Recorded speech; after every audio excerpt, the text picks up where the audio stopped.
So, what can we do to prevent damage to our ozone layer? All right, well, so first off, CFCs in our spray cans have been banned in North America since 1978, and then it was discontinued in 1990 as usage for foaming agents. In 1987, this Montreal Protocol was established to reduce the production and usage of these CFCs, and we'll take a look at that in just a minute. And then, so basically, the US and 140 other countries agreed to a complete ban of these CFCs after December 31st, 1995. So, older vehicles that have air conditioning, you can't get Freon to recharge the air conditioning anymore. I got caught up in this. So, I turned 16 in 1997. My first car was a 1980s Toyota Corolla SR5, and so the AC went out, and the only way to recharge it was with Freon, and really couldn't find it anymore by the time I needed it. So it happened. And then other compounds, we started eliminating them within the early 2000s.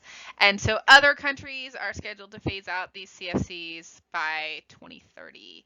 And developing countries have until 2040. So we're almost to that complete getting rid of these. So here's the timeline on the Montreal Protocol. So you can see basically where everything fits. So we're in 2024. So we're just around right here. So we're getting close to when the stuff won't be around anymore, at least that we won't be producing it. It'll still be around. It stays in the atmosphere, and we won't have completely depleted all the stuff that was made, but we're getting there. Slowly, but surely, we're getting there. So how important is this? So without this protocol, they estimated by 2050, we would reach 50% ozone depletion in the northern hemispheres and 70% in the southern. This would double that UVB radiation. And so we would have a massive, massive increase in cancers and in eye problems. So very important that we get rid of these CFCs so that we stop killing off the ozone layer. And so these are these ozone depleting substances, and so these are the protected concentrations. Based on this protocol, as we go through time, we should see less and less and less of it as we go once the different bands go into play.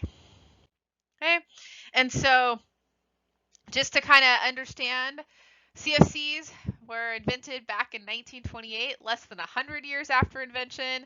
A production ban of these are going to go into place. So we used them a ton in the 50s, 60s, and 70s.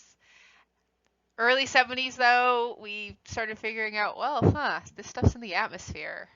And then a few years later, we figured out that, this stuff in the atmosphere, not a good thing.